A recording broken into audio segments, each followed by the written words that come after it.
Back benchers, कैसे हैं आप लोग। तो फाइनली केमिस्ट्री के लिए अब मैंने सोचा कि केमिस्ट्री का एक बार रिवीजन कर लिया जाए, वन शॉट रिवीजन कर लिया जाए। ठीक है, इसके लिए आज बैठे हैं। तो उम्मीद है कि आप लोग एकदम टनाटन होंगे, एकदम ठीक ठाक होंगे। प्री बोर्ड्स का एग्जाम जो है सारे स्कूल में शेड्यूल्ड हो चुका है लगभग लगभग। तो स्कूल में प्री बोर्ड भी स्टार्ट हो चुके हैं। इसमें मैं चाहता हूं कि आप लोग जल्द से जल्द जो है वो केमिस्ट्री को रिवाइज कर ले, क्योंकि आप लोगों में एक डर बना हुआ है केमिस्ट्री को लेकर के, जो डर मैं निकालना चाहता हूं। क्योंकि केमिस्ट्री एक ऐसा सब्जेक्ट है कि अगर आपने समझ लिया तो वो आप अच्छे से अच्छा मार्क्स स्कोर कर सकते हो।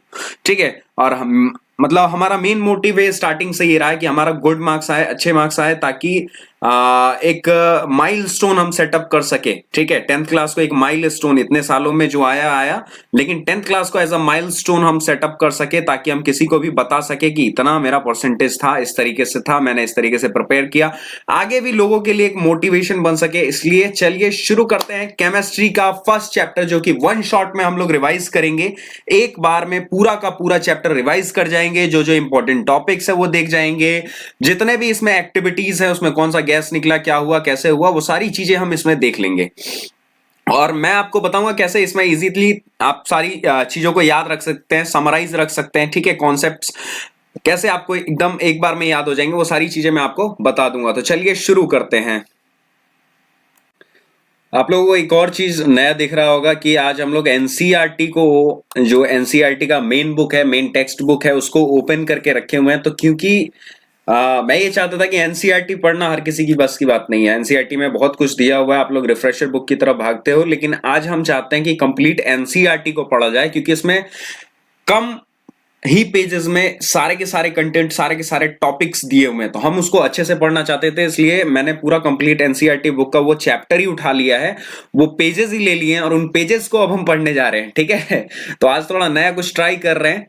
पहला चैप्टर है chemical reaction and equation. Chemical reaction और इक्वेशन का ये पहला चैप्टर हम लोग आज स्टार्ट करने वाले हैं। तो स्टार्ट करते हैं केमिकल रिएक्शन एंड इक्वेशन से।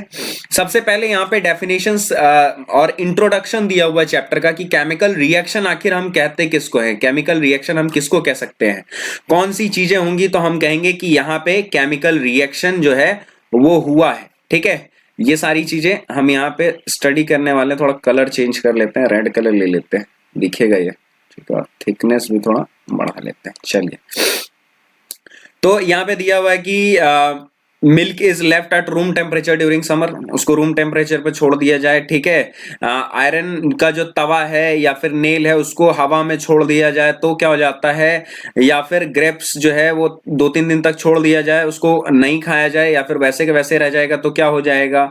फूड अगर पका करके छोड़ दिया जाए तो फिर क्या होगा। अगर फूड जो है हमारे बॉडी में किस तरीके से डाइजेस्ट होता है, तो वो क्या केमिकल रिएक्शन है या नहीं है। हम सांस लेते हैं, वो केमिकल रिएक्शन है या नहीं है। तो बेसिकली केमिस्ट्री हमारे हर तरफ है। ठीक है, केमिस्ट्री, केमिकल्स की मिस्ट्री। ठीक है, अब हर जगह केमिकल्स का इस्तेमाल हो रहा है, हर एक चीजों में केमिकल्स का इस्तेमाल हो रहा है। एक चीज बन रहा है, एक चीज टूट रहा है। तो इस तरीके से हम कह सकते हैं कि हम अब अपने डेली लाइफ को या एवरीडे लाइफ को केमिस्ट्री से अलग नहीं रख सकते। ठीक है, हमारे चारों तरफ केमिकल रिएक्शंस होते रहते हैं। चारों तरफ क्या कह सकते हैं, हमारे बॉडी के अंदर बहुत सारे केमिकल रिएक्शन हो सकते हैं, जिसके कारण अभी मैं बोल पा रहा हूं। मैं खाना खाऊंगा तो मेरे पेट के अंदर खाना पचेगा, मैं सांस ले रहा हूं तो एयर का भी वहां पे कुछ ना कुछ केमिकल रोल हो रहा है। ठीक है, तो वो सारी चीजें, इन सारी चीजों में केमिस्ट्री इन्वॉल्व है और केमिकल रिएक्शंस इन्वॉल्व है। ये रिएक्शंस हो रही है। ठीक है, तो हमें इन रिएक्शंस के बारे में पढ़ना है। तो यहाँ पे पहले जो कुछ पैराग्राफ्स दिए हुए हैं, इन पैराग्राफ्स में आपको जस्ट बताया गया है कि क्या होते हैं केमिकल रिएक्शंस, क्या होता है, किस तरीके से हम कह सकते हैं यहाँ पे केमिकल रिएक्शन हुआ है या नहीं हुआ है। तो एक्टिविटी 1.1 को देखते हैं। ठीक है, वैसे तो कहा गया कि टीचर के असिस्टेंट्स में तो हम यहाँ एक्टिविटी तो परफॉर्म कर नहीं रहे, कुछ जला नहीं रहे, बस उसको पढ़ रहे हैं कि एक्टिविटी में आखिर दिया क्या हुआ है।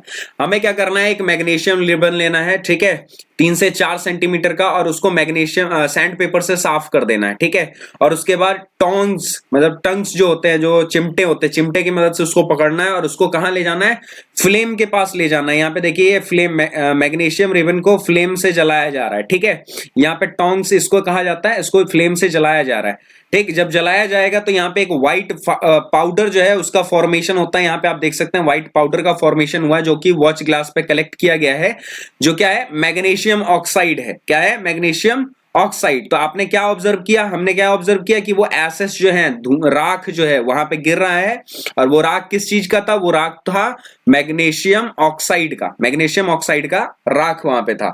तो फर्स्ट चैप्टर में यही चीजें दी हुई हैं। पहले भी हमने क्लास 8th या 7th में फिजिकल और केमिकल रिएक्शन के बारे में पढ़ा था। फिजिकल रिएक्शन वो रिएक्शन होता है जिसको हम क्या कर सकते हैं, अपने फॉर्म में वापस कन्वर्ट कर सकते हैं, जो इंटर कन्वर्टिबल होता है, उस रूप से उसमें गया, उससे उसमें गया। जैसे स्ट्रेचिंग ऑफ रबर, रबर को हमने क्या किया, खींचा, ठीक है। खींचेंगे रबर को तो फिर क्या होगा, उसका शेप चेंज हो जाएगा, और जैसे ही उसको छोड़ देंगे तो वापस से वो अपने शेप में चला आएगा। तो ये क्या हो गया, एक फिजिकल चेंज हो गया, ठीक है, जो कि रिवर्सिबल है। इरिवर्सिबल नहीं, रिवर्सिबल। रिवर्सिबल मतलब अपने उस स्टेट में, उस अवस्था में वापस जा सकता है। लेकिन केमिकल रिएक्शन ऐसा रिएक्शन होता है जो कि वापस से अपने उस अवस्था में नहीं जा सकता है, ठीक है। वो इंटर कन्वर्टिबल मतलब इरिवर्सिबल होता है, वो वापस से अपनी अवस्था में वापस नहीं जा सकता। जैसे यहां पे हम देख रहे हैं कि यहां पे एक रिबन है, रिबन को जलाया गया, जला करके यहां पे एसेस बनाए गए, ठीक है, राख बनाया गया। तो जब राख बनाया गया तो क्या राख को हम वापस से इस मैग्नीशियम रिबन के फॉर्म में कन्वर्ट कर सकते हैं? नहीं कर सकते। तो इसका मतलब क्या है कि ये कौन सा रिएक्शन है, केमिकल रिएक्शन है। यहां पे केमिकल रिएक्शन हुआ है। तो एक इंपॉर्टेंट सवाल हमारे मन में उठता है कि हम कब कह सकते हैं कि कहीं पे केमिकल रिएक्शन हुआ है और कहीं पे केमिकल रिएक्शन नहीं हुआ है। कैसे हम कह सकते हैं कि यहां पे केमिकल रिएक्शन हुआ है, यहां पे नहीं हुआ है? उन सारी चीजों के ऊपर अब हम बात करेंगे। लाइट आ रही है, जा रही है, इस वजह से लाइटिंग की दिक्कत हो रही है, ठीक है। 2-4 दिन से पता नहीं क्या समस्तीपुर में दिक्कत है लाइट की।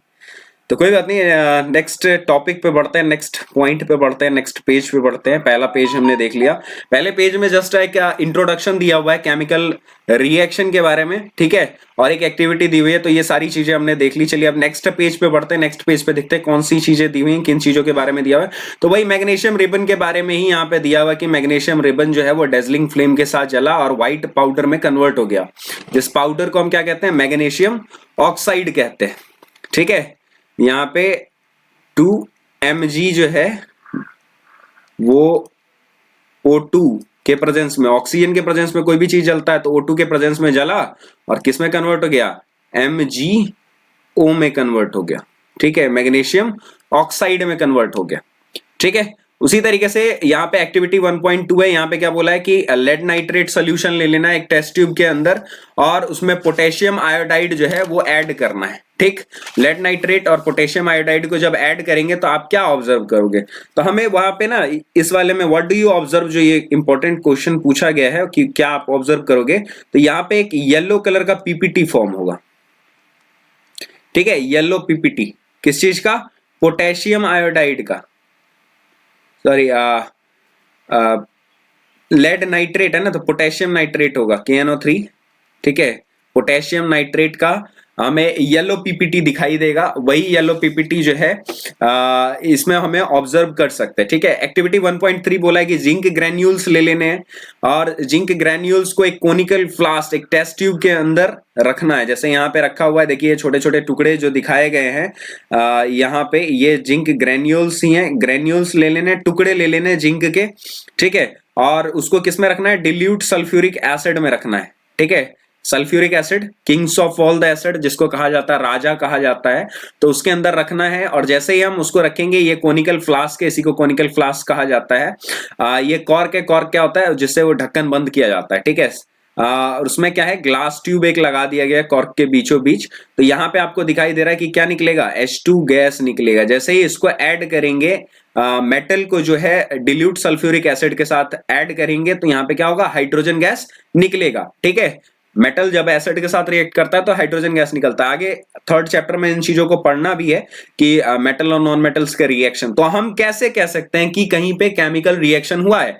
3-4 चीजों के बेसिस पे कह सकते हैं कि अगर वहां पे क्या हुआ हो, स्टेट चेंज हुआ हो, अवस्था में परिवर्तन हुआ हो, लिक्विड से सॉलिड, सॉलिड से लिक्विड, या फिर गैस से सॉलिड, सॉलिड से गैस, इस तरीके से अगर किसी प्रकार का कन्वर्जन हुआ है तो वहां पे हम कह सकते हैं कि वहां पे क्या हुआ है, केमिकल रिएक्शन हुआ है, ठीक है। चेंज इन कलर की बात करें तो कलर चेंज होगा, जैसे यहां पे अभी क्या किया, लेड नाइट्रेट को हमने ऐड किया पोटेशियम आयोडाइड के साथ, तो वहां पे येलो कलर का पीपीटी बना था। तो यहां पे क्या हुआ कि चेंज इन कलर से भी हम बता सकते हैं कि वहां पे केमिकल रिएक्शन हुआ है। थर्ड है इवोल्यूशन ऑफ गैस। अब जैसे 1.3 में देखा कि जैसे हमने जिंक ग्रेन्यूल्स को सल्फ्यूरिक एसिड के साथ ऐड किया तो वहां पे हाइड्रोजन गैस निकलने लगा, इवॉल्व करने लगा। ठीक है, कैसे पता चलेगा हाइड्रोजन गैस निकला, तो जैसे ही आप लाइटर वहां पे ले जाओगे, ठीक है, उसके पाइप के पास लाइटर ले जाओगे तो पॉपिंग साउंड निकलेगा। पॉपिंग साउंड कैसे, चढ़चढ़ वाला जो फटक्का आता है, ठीक है, जैसे हम उसको जलाते हैं हल्का चढ़ चढ़ चढ़ चढ़ आवाज करता है, चढ़चढ़िया फटक्का जिसको कहते हैं, तो एकदम वैसे ही आवाज करेगा। ठीक है, चढ़चढ़िया फटक्का की तरह आवाज करेगा। तो उससे हम कह सकते हैं कि वहां पे क्या निकल रहा है, हाइड्रोजन गैस निकल रहा है, इवोल्यूशन ऑफ गैस हो रहा है। और वहां पे क्या होगा, जैसे आप कंटेनर को छुओगे ना, जैसे चूने को पानी के अंदर रख दिया, ठीक है, उस चूने को पानी के अंदर रख दिया तो वो क्या होगा, गर्म हो जाएगा। जैसे आप हाथ उसमें रखोगे तो आपको हाथ में ना थोड़ा हीट महसूस होगा। तो यहाँ पे चेंज इन टेम्परेचर से भी हम कह सकते हैं कि वहां पे क्या हुआ है, चेंज इन टेम्परेचर से कह सकते हैं कि वहां पे केमिकल रिएक्शन हुआ है। ठीक है, डेफिनेटली वहां पे केमिकल रिएक्शन हुआ है। तो इन सारी चीजों के बेसिस पे हम क्लासिफाई कर सकते हैं कि यहाँ पे केमिकल रिएक्शन हुआ है या नहीं हुआ है। आपसे सिंपल इतने सारे का कंक्लूजन यही निकलेगा कि आपसे पूछेगा कि कैसे हम कह सकते हैं, किस बेसिस पे कह सकते हैं केमिकल रिएक्शन हुआ है। आपको लिख देना change in state, change in colour, evolution of gas और चेंज इन टेम्परेचर। अगर ये सारी चीजें हैं तो वहां पे केमिकल रिएक्शन हुआ है, नहीं हुआ तो नहीं हुआ। ठीक है, अब केमिकल रिएक्शन को ना हम इक्वेशनल फॉर्म में दिखाते हैं, दर्शाते हैं। ठीक है, अब उतनी कहानी लिखना कि ये इसके साथ रिएक्ट किया देन ये हुआ, तो ये सारी कहानी लिखने से अच्छा है कि अगर हम क्या करते हैं उसको शॉर्टेस्ट फॉर्म में वर्ड इक्वेशंस के फॉर्म में लिख दे तो वो ज्यादा अच्छा लगता है और इजीली उसको अंडरस्टैंड किया जा सकता है। ठीक है, वो इजी हो जाता है।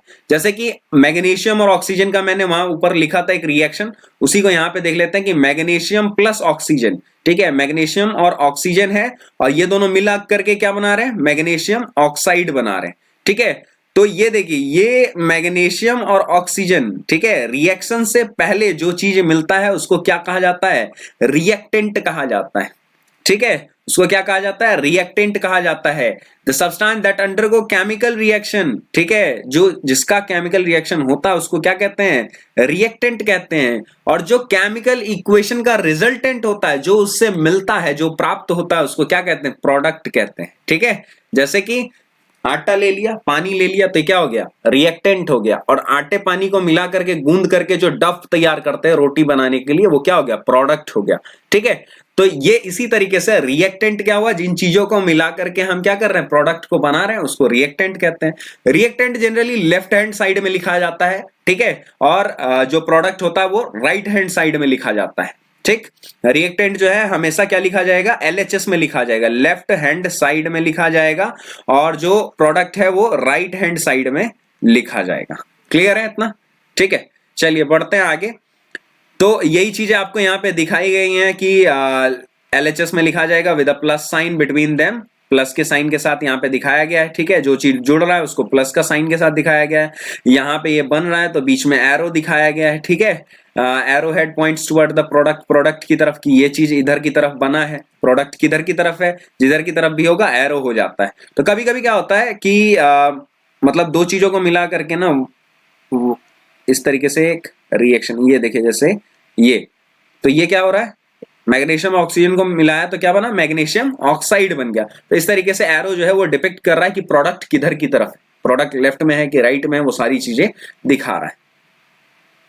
चलिए बढ़ते हैं नेक्स्ट पेज पे, जहां पे हमें बताया गया है राइटिंग अ केमिकल इक्वेशन, कैसे केमिकल इक्वेशन लिखते हैं। तो इक्वेशन लिखना तो पीछे ही दिखा गया है, लेकिन वो क्या था, वो वर्ड फॉर्म था।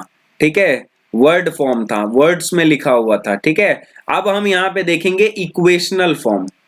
क्या फॉर्म, इक्वेशनल फॉर्म, इक्वेशन के फॉर्म में और शॉर्ट करके कैसे लिखा जाता है, और शॉर्ट से कैसे लिखा जाएगा। तो मैग्नीशियम को हम डिनोट करते हैं mg से, क्लास 9th में आपने पढ़ा होगा कि मैग्नीशियम को mg से डिनोट करते हैं, ऑक्सीजन को O2 से डिनोट करते हैं, ऑक्सीजन अकेला रहता नहीं है। ठीक है, तो O2 से डिनोट करते हैं और दोनों मिलकर के क्या बन जाएगा, MgO बन जाएगा। तो ये एक कंप्लीट जो है केमिकल इक्वेशन है, इसमें सारी चीजें दर्शाई गई हैं। यहाँ पे देखिए ये हो गया हमारा, जो भी एलिमेंट या कंपाउंड जो भी होगा उसको हम यहाँ पे लिख देंगे प्लस के साइन से। ये रिएक्टेंट हो गया कि ये दोनों जुड़ रहा है, एरो हेड दिखा रहा है कि प्रोडक्ट जो है इधर की तरफ है, और प्रोडक्ट क्या बना, MgO, जो कि व्हाइट कलर का पाउडर था। कैसा था, व्हाइट कलर का पाउडर था। ठीक है, उजले रंग का पाउडर था। ठीक, तो इस तरीके से हम क्या कर सकते हैं, केमिकल इक्वेशंस को लिख सकते हैं इक्वेशनल फॉर्म में। चलिए अब आगे है दिया हुआ, आगे वाले टॉपिक में दिया हुआ बैलेंसिंग केमिकल इक्वेशन। ठीक है, अब जल्दी जल्दी नहीं है, मतलब आप इसको पढ़ लीजिएगा, जो जो चीजें इंपॉर्टेंट इसमें है वो सारी चीजें मैं आपको बता रहा हूं। ठीक है, और भी जो आगे आने वाली चीजें होंगी वो सारी चीजें मैं आपको बता दूंगा। ये आपको इसमें इसी चीजों के बारे में इंफॉर्मेशन दिया हुआ है। ठीक है, कि कैसे किसी इक्वेशन को शॉर्टर फॉर्म में लिखते हैं। तो मैं तो यहाँ पे देखो, जैसे मैंने बताया था आपको पिछले बार जो स्ट्रेटेजी वाला पार्ट था उसमें भी बताया था कि पैराग्राफ पढ़ो और उसके बारे में लिखो। तो यहाँ पे जैसे इसको लिख सकते हैं, क्या बताया हुआ है, short form for writing equation. ठीक है, इक्वेशन लिखने के लिए जो शॉर्ट फॉर्म है उसके लिए, उसके बारे में यहाँ पे दिया हुआ है। तो ये मैंने क्या कर दिया, इस टॉपिक को, इस पूरे पैराग्राफ को एक नाम दे दिया। अब जब कभी भी मैं आऊंगा यहाँ पे देखूंगा क्या है इसका heading, short form for writing equation देखूंगा, और अगर मुझे पढ़ना होगा तो पढ़ लूंगा, नहीं मुझे आता होगा तो मैं छोड़ दूंगा।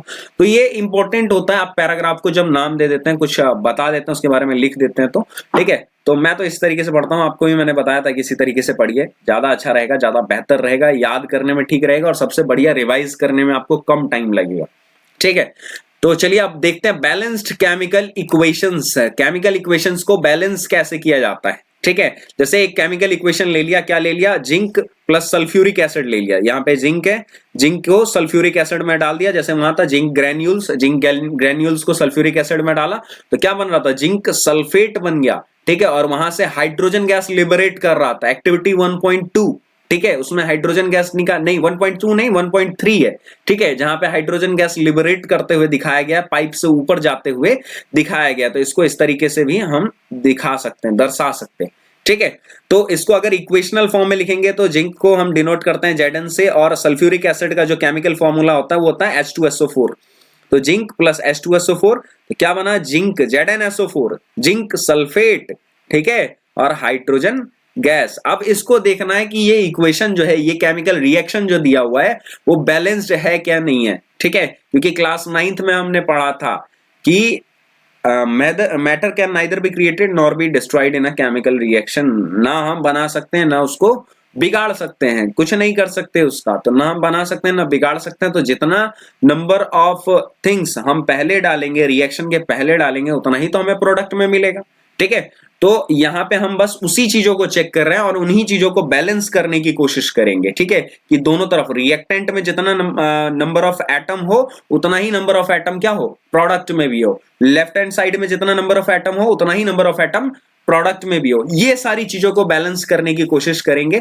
ठीक है, और देखते हैं यहाँ पे पहला जो दिया हुआ है सॉल्व करके, एनसीईआरटी ने जो हमें समझाने की कोशिश की है उसमें क्या किया उन्होंने, एक टेबल बनाया है। ठीक है, एक बॉक्स बनाया है इस तरीके से, और बॉक्स को जनरली उन्होंने क्या कर दिया है, 3 पार्ट्स में डिवाइड कर दिया है। पहले वाले पार्ट में उन्होंने लिखा है एलिमेंट्स, क्या लिखे हैं, एलिमेंट्स लिखा है। दूसरे वाले में उन्होंने लिखा है reactant, number of atoms in reactant, कितना नंबर ऑफ एटम है रिएक्टेंट में और कितना नंबर ऑफ एटम है प्रोडक्ट में। तो यहाँ पे LHS और वहां पे RHS। ठीक है, LHS और RHS। इसको थोड़ा इरेज कर लिया जाए, गड़बड़ हो गया। ठीक है, ये लाइन थोड़ा नीचे बनाते हैं ना। अब यहाँ पे ये है ना मजा है, मजा आना चाहिए। चलिए, तो यहाँ पे क्या है, जिंक है, हाइड्रोजन है, सल्फर है और ऑक्सीजन है। ये 4 एलिमेंट है हमें यहाँ पे दिख रहे हैं। देखिए, जिंक, हाइड्रोजन, ठीक है, यहाँ पे हाइड्रोजन है, यहाँ पे सल्फर है, यहाँ पे ऑक्सीजन है। तो ये 4 चीजें हमने क्या डाला रिएक्टेंट में। तो जो चीज आप डालोगे उसी से तो कुछ प्रोडक्ट बनेगा ना। तो यहाँ पे भी देखो, जिंक है, सल्फर है, ऑक्सीजन और हाइड्रोजन है, ये चारों चीजें यहाँ पे भी प्रेजेंट है। अब देखते हैं कि जिंक की मात्रा कितनी है। तो जिंक जनरली कितना है रिएक्टेंट साइड में, यहाँ पे काउंट कीजिए, 1 है, एक ही है। हाइड्रोजन कितना है, तो H2 है ना, इसलिए यहाँ पे क्या लिखेंगे, 2 लिखेंगे। तो इसको थोड़ा इरेज कर देते हैं ताकि आपको रिएक्शन पूरा दिखाई दे कितना है। ठीक है, चल, तो यहाँ पे कितने हैं, 1 है, यहाँ पे 2 है। सल्फर का देखेंगे, सल्फर यहाँ पे 1 है, एक ही एटम है, और ऑक्सीजन के 4 एटम है। चलिए आप देखते हैं प्रोडक्ट साइड में, प्रोडक्ट में कितना है, जिंक 1 है, सल्फर 1 है, ऑक्सीजन 4 है और हाइड्रोजन 4 है। तो जब हमने लिखा ये वाला इक्वेशन तो यहाँ पे देख सकते हैं, लेफ्ट हैंड साइड में भी एक, राइट में भी एक, लेफ्ट में भी 2, राइट में भी 2, इधर भी एक, इधर भी एक, इधर भी 4, इधर भी 4। तो आपको क्या करना है, चीजों को सामने सामने लिखना है ताकि बैलेंसिंग जो हो आपके लिए बहुत ज्यादा इजी हो जाए। ठीक है, बैलेंसिंग इजी हो जाए। इसी तरीके से आपको अदर एलिमेंट्स के लिए भी प्रैक्टिस करना है। ठीक है, अदर एलिमेंट्स चलो इसके लिए प्रैक्टिस कर लेते हैं। Fe और H2O यहाँ पे आगे दिया हुआ है कंप्लीट प्रोसेस, लेकिन अब एक चीज हमने समझ लिया ना, तो अब खुद से बना कोशिश करते हैं, देखते हैं खुद से होता है या नहीं होता। ठीक है, तो ये हो गया हमारा एलिमेंट के लिए। एलिमेंट को ई से डिनोट कर देते हैं। कलर चेंज कर ले, रेड में रेड लिखने से फेड हो जाता है। खुल जा भाई। चलिए ग्रीन कलर ले लेते हैं। ये हो गया LHS। ठीक है, और ये हो गया RHS। चलिए इसमें अब पहला क्या है, आयरन है Fe। ठीक है, और क्या है, हाइड्रोजन है, और क्या है, ऑक्सीजन है। फिर क्या कहते हैं, आयरन के लेफ्ट हैंड साइड में कितना है, 1 है, और राइट हैंड साइड में कितना है, 3 है। हाइड्रोजन का लेफ्ट हैंड साइड में कितना है, 2 है, और राइट हैंड साइड में कितना है, 2 है। और ऑक्सीजन का लेफ्ट हैंड साइड में कितना है, तो 1 है, और राइट हैंड साइड में कितना है, तो 4 है। चलिए अब इसको बैलेंस करते हैं। तो सबसे पहले हम क्या करेंगे, मेटल को बैलेंस करेंगे। ठीक है, मेटल या नॉन मेटल कुछ भी हो, तो पहले हम क्या करते हैं, एलिमेंट्स को बैलेंस कर लेते हैं। अब यहाँ पे 3 है और यहाँ पे 1 ही है, तो इसको क्या कर देंगे भाई, मल्टीप्लाई बाई 3 कर देंगे। तो चलिए यहाँ पे क्या हो गया, 3Fe हो गया। ठीक है, मल्टीप्लाई बाई 3 कर दिया, 3Fe हो गया। अब क्या है, यहाँ पे हाइड्रोजन 2 है, लेकिन ऑक्सीजन 4 है। तो इधर 4 पूरा करने के लिए हमको क्या करना पड़ेगा भैया, इधर 4 से मल्टीप्लाई करना पड़ेगा। तो 4 से मल्टीप्लाई करेंगे तो इसकी थिकनेस थोड़ी कम कर लेंगे पहले। खुल जा, तो सिम की तरह हो गया। चलिए अब यहाँ पे हमने लिख लिया 4। ठीक है, 4 लिख दिया वहां पे। अब यहाँ पे भी 4, यहाँ पे भी 4। तो यहाँ पे जब 4 लिखेंगे तो यहाँ पे हाइड्रोजन कितना हो जाएगा, इस वाले लेफ्ट हैंड साइड के हाइड्रोजन में 4 से मल्टीप्लाई हो जाएगा। क्या हो जाएगा, 4 2 जा 8, 4 हो गया। ठीक है, तो अब इधर जब 4 हो गया तो इधर फिर 2 है, तो फिर इधर वाले हाइड्रोजन में भी हमको क्या करना पड़ेगा, 4 से मल्टीप्लाई करना पड़ेगा। तो यहाँ पे ये हो गया 4। ठीक है, तो इक्वेशन क्या बन गया, अब जो हमारा इक्वेशन बना है बैलेंसिंग के बाद, सबसे लास्ट में आप ट्राई करना हाइड्रोजन को बैलेंस करने का। पहले सारी चीजें बैलेंस कर लेना और सबसे लास्ट में ट्राई करना हाइड्रोजन को बैलेंस करने का, सबसे इजी तरीका है और फंसोगे भी नहीं। तो क्या इक्वेशन बना, 3Fe + 4H2O। ठीक है, 4 मॉलिक्यूल ऑफ वाटर है। फिर यहाँ पे क्या बना, Fe2O3 बना, Fe2O3 बना, और फिर +4H2। ठीक है, इस तरीके से ये सारा कंपाउंड जो है केमिकल रिएक्शन में इसका फॉर्मेशन हुआ है। ठीक है, ये सारी चीजें बनी है। तो इसको बैलेंस इसी तरीके से यहाँ पे बताया हुआ है, आप देख सकते हो हर एक स्टेप बाय स्टेप। तो यहाँ पे आप इसके बारे में लिख भी सकते हो कि क्या दिया हुआ है यहाँ पे, बैलेंसिंग केमिकल इक्वेशन, कैसे कैसे बैलेंस करना है, इनिशियल फाइनल, ये सारी चीजें दी हुई हैं। ठीक है, लास्ट में हमको क्या करना होता है, लास्ट में हमें उसका फिजिकल स्टेट भी लिखना होता है कि वो लिक्विड है कि सॉलिड है। अब ये जैसे ब्रैकेट में ये दिया हुआ है, यहाँ पे आप देख सकते हैं, यहाँ पे ब्रैकेट में दिया हुआ है S का मतलब हो गया सॉलिड। ठीक है, सॉलिड, S का मतलब सॉलिड। ठीक है, उसके बाद से हो जाएगा L का मतलब हो जाएगा लिक्विड, L का मतलब लिक्विड, और G का मतलब गैस। ठीक है, तो सॉलिड, लिक्विड और गैस तीनों स्टेट में ये प्रेजेंट होंगे। ठीक है, चलिए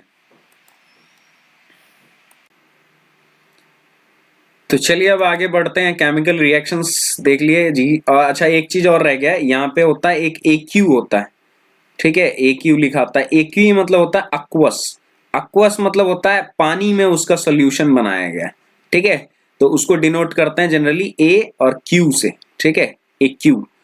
तो ये सारी चीजें डिनोट करने के लिए होता है। अगर अपर साइन है इस तरीके से ऊपर की तरह एरो हेड ऊपर उठा हुआ है, इसका मतलब गैस जो है इवॉल्व कर रहा है, निकल रहा है। ठीक है, इवॉल्व कर रहा है या निकल रहा है। अच्छा, यहाँ पे एरो के ऊपर हम अगर कोई कैटलिस्ट, कोई एंजाइम या कुछ भी लग रहा होता है तो यहाँ पे हम उसको लिख देते हैं। अगर हीट प्रोवाइड किया जाता है तो या तो यहाँ पे लिख दिया जाएगा हीट, या फिर इस तरीके से एक त्रिकोण बना दिया जाएगा, तो उसका मतलब क्या है, यहाँ पे हीट प्रोड्यूस हो रहा है। ठीक है, ये सारी चीजें यहाँ पे पता चल जाएंगी।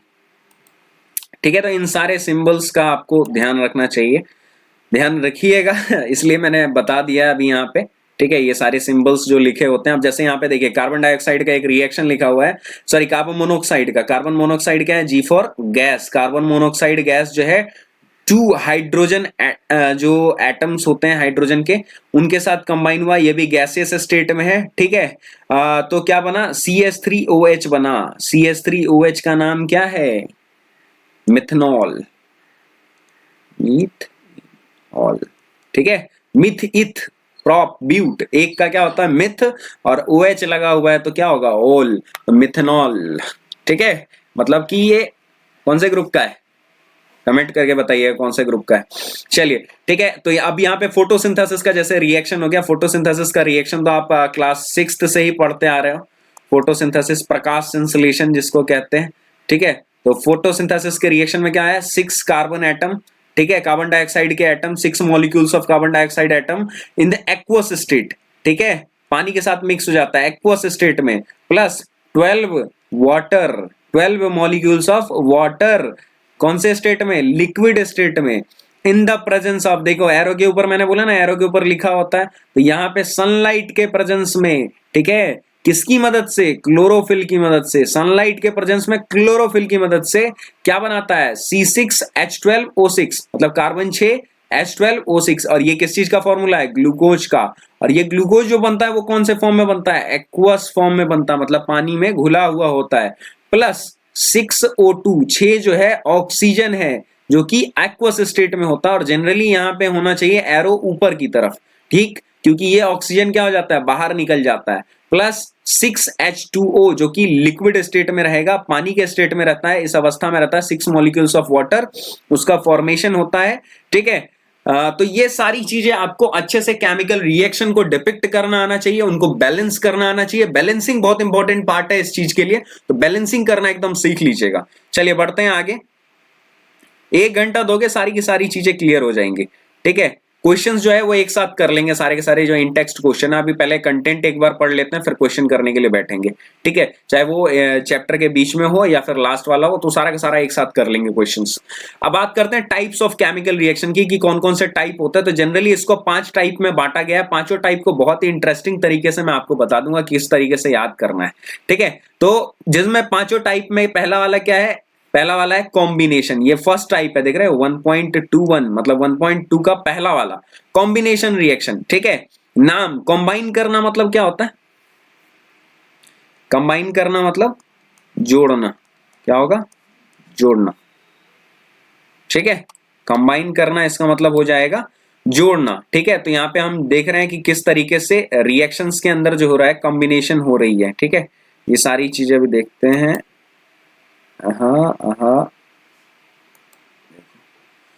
क्वेश्चन स्टार्ट हो गया, ठीक है।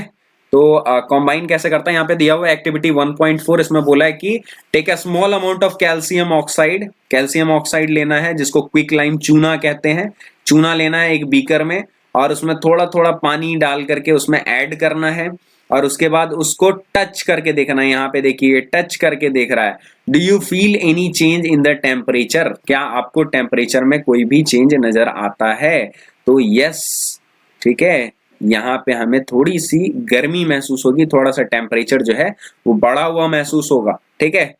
तो बिल्कुल टेम्परेचर चेंज हम उसमें देख सकते हैं, टेम्परेचर जो है बदलाव उसको ऑब्जर्व कर सकते हैं।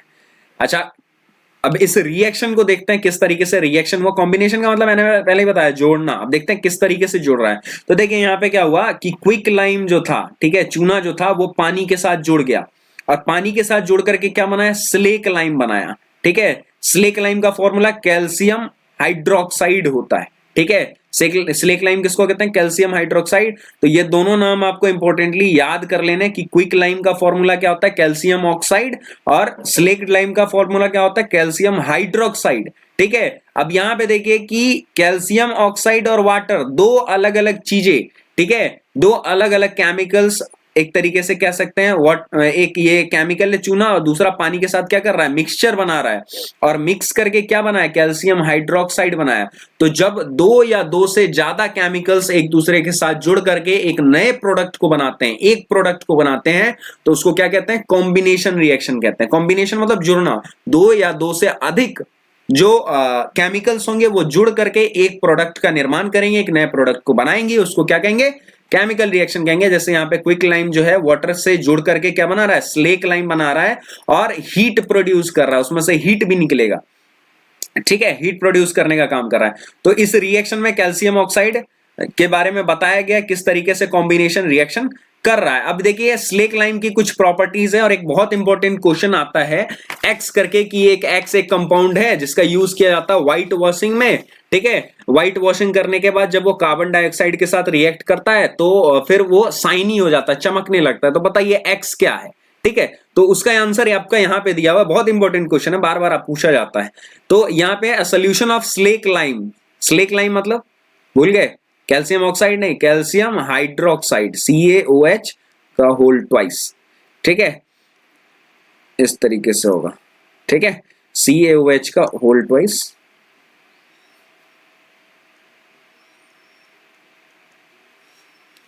ये रिस्पॉन्ड क्यों नहीं कर रहा है, बस को खोल कर दोबारा से लगाया जाए, चलिए अब शायद करे फटाफट, ठीक है। तो solution of slack lime produced 1.13 पे हमने प्रोड्यूस किया, जिसका यूज किया जाता है व्हाइट वॉशिंग के लिए। किस चीज के लिए, व्हाइट वॉशिंग के लिए, वॉल्स के व्हाइट वॉशिंग के लिए इसका इस्तेमाल किया जाता है।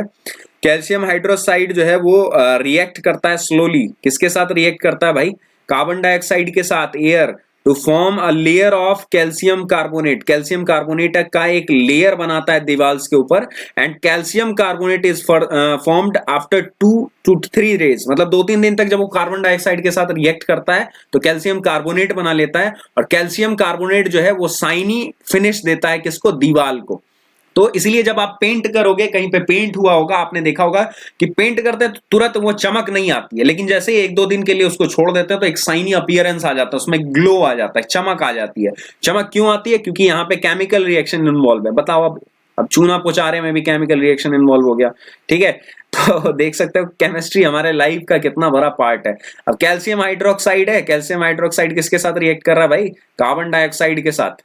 अब पोचारा तो इसी से किया था ना, व्हाइट वॉशिंग इसी से किया था, उसको कार्बन डाइऑक्साइड के साथ रिएक्ट किया तो कैल्शियम कार्बोनेट बना, मतलब CaCO3 बना, और यहाँ पे H2O, तो ये H2O जैसे ही सूख जाता है तो उसके बाद वो क्या देता है, एक साइनी अपीयरेंस देता है, एक चमकीला ग्लो देता है, ठीक। अब बात करते हैं नेक्स्ट कुछ और केमिकल रिएक्शंस की जो हमारे आसपास होता है, जो डेली लाइफ में होता है, जैसे बर्निंग ऑफ कोल। कोल क्या है, कोयला जो है एक फॉर्म है कार्बन का। कार्बन जो है वो ऑक्सीजन के प्रेजेंस में जब जलता है तो क्या प्रोड्यूस करता है, कार्बन डाइऑक्साइड गैस प्रोड्यूस करता है, ठीक है। कोयले को जलाने से क्या निकलता है, कार्बन डाइऑक्साइड गैस निकलता है। जैसे H2 और O2, तो यहाँ पे 2 चीजें दी हुई हैं, एक है एक्सोथर्मिक और दूसरा है एंडोथर्मिक, ठीक है, दूसरा है एंडोथर्मिक, ठीक है। एक्सो का मतलब होता है जो हीट रिलीज करे, ठीक है, जो हीट निकाले, ठीक है, जो हीट रिलीज करे, और एंडो मतलब जो हीट ले, ठीक है।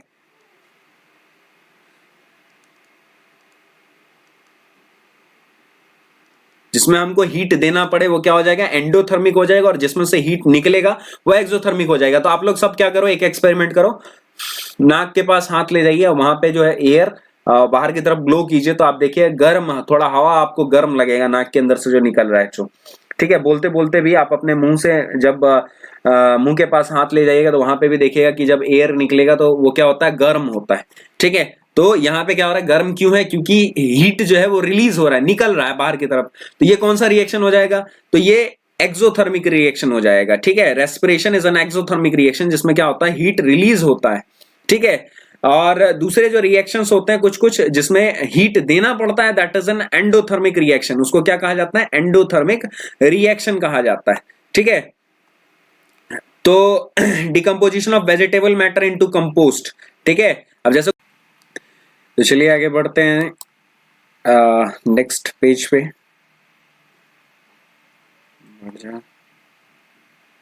बढ़ जाओ सिम सिम। चलिए आगे, next type, second type of reaction जिसको डिकम्पोजिशन रिएक्शन कहते हैं। डिकम्पोज होना मतलब होता है टूटना, ठीक है।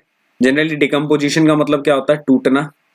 तो यहाँ पे क्या है, दो कंपाउंड जो है वो एक कंपाउंड, सिंगल कंपाउंड जो है वो दो या दो से अधिक कंपाउंड्स में टूटेगा, that is known as decomposition reaction. उसी को क्या कहेंगे, डिकम्पोजिशन रिएक्शन कहेंगे। डिकम्पोज मतलब याद रखना टूटना, ठीक है। वहां पे क्या था कि कॉम्बिनेशन का मतलब जुड़ना, दो चीजें जुड़ करके एक सिंगल चीज बना रही थी, दैट इज कॉम्बिनेशन रिएक्शन। और जब सिंगल चीज टूट करके दो चीजों में बढ़ जाएगा या दो से अधिक चीजों में बढ़ जाएगा, उसको डिकम्पोजिशन रिएक्शन कहेंगे, ठीक है। तो जनरली ये उल्टा कह सकते हैं, कॉम्बिनेशन का भाई उल्टा मतलब डिकम्पोजिशन, ठीक है। कॉम्बिनेशन में जुड़ रहा था, इसमें टूट रहा है, ठीक है। जैसे यहाँ पे पहला एक एग्जांपल दिया हुआ है कि 2 ग्राम फेरस सल्फेट क्रिस्टल लेना है और एक ड्राई बॉइलिंग ट्यूब में सूखा होना चाहिए, ठीक है।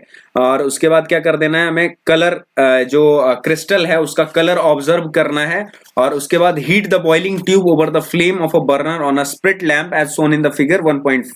मतलब इस तरीके से लैंप के ऊपर क्या करना है, इसको हीट करना है, गर्म करना है, ठीक है। और गर्म करने के बाद हमें उसका कलर ऑब्जर्व करना है कि कैसा कलर आता है। तो जनरली यहाँ पे आपको नीचे आंसर भी दिया हुआ कि ग्रीन कलर जो है फेरस सल्फेट का कैसा होगा, ग्रीन कलर होता है, ठीक है।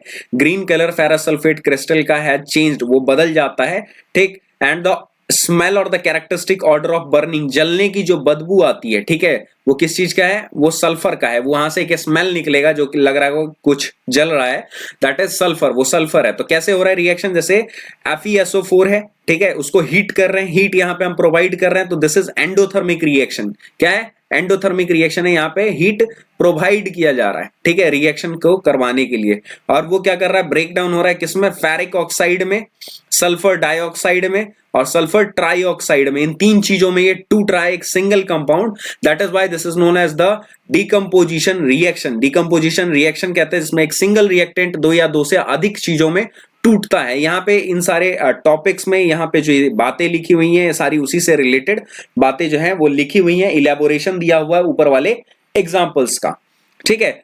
अब यहाँ पे एक इंपॉर्टेंट चीज दिया हुआ है, decomposition of calcium carbonate to calcium oxide and carbon dioxide. अब एक और एग्जांपल दिया हुआ है कि कैल्शियम कार्बोनेट, ठीक है, उसको हीट किया गया, क्या बन गया, कैल्शियम ऑक्साइड और कार्बन डाइऑक्साइड बन गया, ठीक है, कैल्शियम ऑक्साइड और कार्बन डाइऑक्साइड बना। तो यहां पे जो ये हीट दिया गया है, हीट प्रोवाइड किया गया है, इसको क्या कहते हैं, इसको कहते हैं थर्मल, इसलिए इसका फर्दर टाइप है, इसको कहेंगे थर्मल, मतलब heat, thermal decomposition, thermal decomposition reaction, ठीक है, थर्मल डिकम्पोजिशन रिएक्शन कहा जाता है। यहां पे हीट दे करके इसको तोड़ा गया है, कैल्शियम कार्बोनेट जिसको लाइमस्टोन कहा जाता है, लाइमस्टोन को तोड़ा गया है क्विक लाइम और कार्बन डाइऑक्साइड में। दूसरा एग्जांपल है थर्मल डिकम्पोजिशन रिएक्शन का, कि आपको क्या करना है, 2 ग्राम लेड नाइट्रेट पाउडर लेना है, ठीक है, और उसको एक बॉइलिंग टेस्ट ट्यूब के अंदर पकड़ कर रखना है with a pair of tongue से, ठीक है, और उसको हीट करना है विद अ फ्लेम। जैसे यहाँ पे इस एक्सपेरिमेंट में, एक्सपेरिमेंट फिगर 1.5 जो दिया हुआ है, इस एक्सपेरिमेंट में जैसे ये हीट कर रहे हैं उसी तरीके से हीट करना है। थोड़ा कलर चेंज कर लेते हैं, चलिए, ठीक है। तो जैसे ही यहाँ पे हमने हीट किया तो यहाँ पे दिख रहा है कि ये ब्राउन कलर का कुछ निकल रहा है, इसके अंदर से ब्राउन कलर का कुछ निकल रहा है। थोड़ा डेंस कलर लेते हैं, यहाँ पे ये वाला कलर थोड़ा लाइट हो गया है, ठीक है, तो यहाँ पे ले लेते हैं ब्लू कलर ले लेते हैं, ठीक है। तो यहाँ पे ब्राउन कलर का डेंस फ्यूम निकल रहा है, emission of brown dense fumes, these fumes are nitrogen dioxide. इसको क्या कहा जाता है, नाइट्रोजन डाइऑक्साइड कहा जाता है, NO2 कहा जाता है, ठीक है।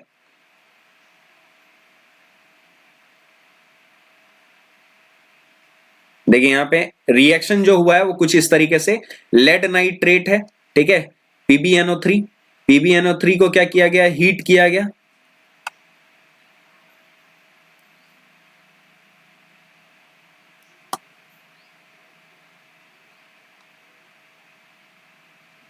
एक मिनट, स्लाइड को क्या हो जाता है बार बार। लेड नाइट्रेट है, लेड नाइट्रेट को यहाँ पे हीट किया गया, हीट करने पे क्या हुआ, लेड ऑक्साइड बन गया, ठीक है, और यहाँ पे नाइट्रोजन डाइऑक्साइड बन गया और ऑक्सीजन गैस जो है वो लिबरेट हुआ, निकला।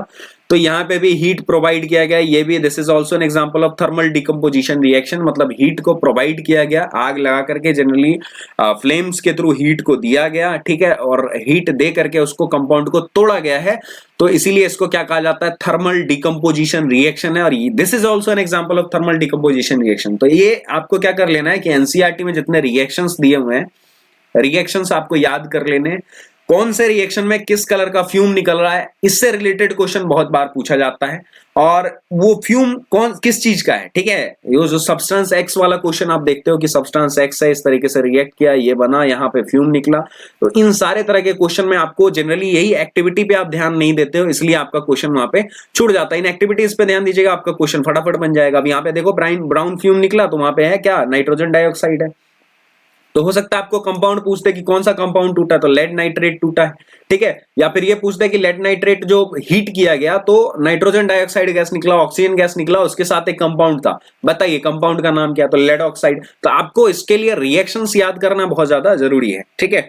उसके नीचे यहाँ पे दिया हुआ एक और डिकम्पोजिशन रिएक्शन, एक और तरीका है जिससे हम क्या कर सकते हैं, चीजों को तोड़ सकते हैं, दैट इज इलेक्ट्रोलाइसिस। कौन सा प्रोसेस, इलेक्ट्रोलाइसिस के प्रोसेस के थ्रू हम क्या कर सकते हैं, तोड़ सकते हैं चीजों को, ठीक है। कैसे तोड़ सकते हैं, तो देखिए यहाँ पे क्या किया, दो इलेक्ट्रोड्स ले लिया है, ग्रेफाइट रॉड ले लिया है, यहाँ पे उसमें क्या कर दिया, वाटर है, नीचे में रबर स्टॉपर लगा दिया है, ठीक।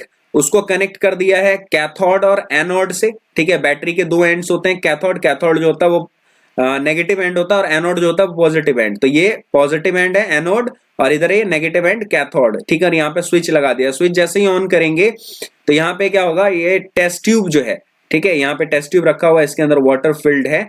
तो यहाँ पे जो H2O है, उस H2O को तोड़ देगा, दो पार्ट में दो बराबर हिस्सों में क्या कर देगा, उसको ब्रेक डाउन कर देगा, ठीक है। जिससे हाइड्रोजन 2H2 अलग हो जाएगा और O2 जो है वो अलग हो जाएगा, ऑक्सीजन गैस अलग हो जाएगा, ठीक है।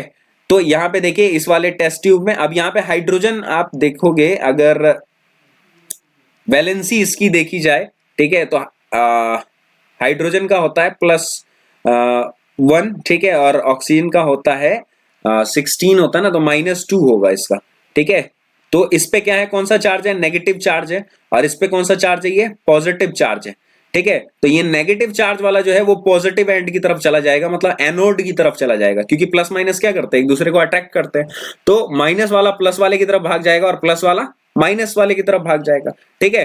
तो ये H+ जो है, ये जो हाइड्रोजन है वो चला जाएगा किधर की तरफ, कैथोड की तरफ चला जाएगा, ठीक है। हाइड्रोजन कैथोड की तरफ चला जाएगा, और ये जो ऑक्सीजन है वो कहां चला जाएगा, एनोड की तरफ चला जाएगा, ठीक है। इस तरीके से एनोड की तरफ चला जाएगा। तो यहाँ पे गैस फील्ड, अब यहाँ पे बबल्स उठ रहे हैं, बुलबुले उठ रहे हैं। ये बबल्स किस चीज के, तो इसमें हाइड्रोजन के बबल्स हैं और इसमें ऑक्सीजन के बबल्स हैं। अच्छा, लेवल्स में भी अंतर है, ठीक है, लेवल्स में भी अंतर है। यहाँ पे देखिए ऑक्सीजन का जो लेवल है वो ज्यादा है, ठीक है, और हाइड्रोजन का जो लेवल है यहाँ पे ये कम है। क्यों, क्योंकि 2 हाइड्रोजन चाहिए एक ऑक्सीजन को बैलेंस करने के लिए, ठीक है। तो इसलिए लेवल ऑफ ऑक्सीजन का लेवल थोड़ा ज्यादा है। ऑक्सीजन क्योंकि बड़ा होता है इसलिए यहाँ पे वाटर का मॉलिक्यूल भी ज्यादा है, लेवल ज्यादा है, यहाँ पे बबल्स जो है वो ज्यादा उठ रहे हैं, ठीक है। तो ये सारी चीजें हम यहाँ पे इजीली देख सकते हैं। चलिए उसके बाद आप बात करते हैं, तो ये तो इलेक्ट्रोलाइसिस हो गया दूसरा टाइप। एक तीसरा टाइप और है जिसमें क्या होता है, सनलाइट के प्रेजेंस में चीजों को ब्रेक डाउन किया जाता है। जैसे कि एक्टिविटी 1.8 दिया हुआ है, इसमें क्या करना है, 2 ग्राम सिल्वर क्लोराइड लेने हैं एक चाइना डिश में, ठीक है, पेट्री डिश भी कहते हैं, पेट्री डिश के अंदर सिल्वर क्लोराइड लेंगे, उसका कलर देखेंगे, ठीक है। Place this in China dish in sunlight, उसको सनलाइट में जैसे ही रखेंगे सूरज की रोशनी उस पर पड़ेगी, उसके बाद का उसका कलर ऑब्जर्व करना है, ठीक है। तो व्हाइट सिल्वर क्लोराइड जो है, सिल्वर क्लोराइड का रंग जो पहले आपको बोला है कि बताइए व्हाट इज द कलर, तो ये कौन सा कलर है, यहाँ पे देखो आंसर दिया हुआ व्हाइट कलर का है, ठीक है। व्हाइट सिल्वर क्लोराइड जो है, अब बाद में बोला है कि ऑब्जर्व द कलर, कौन से कलर में चेंज हो जाता है, ग्रे कलर में चेंज हो जाता है।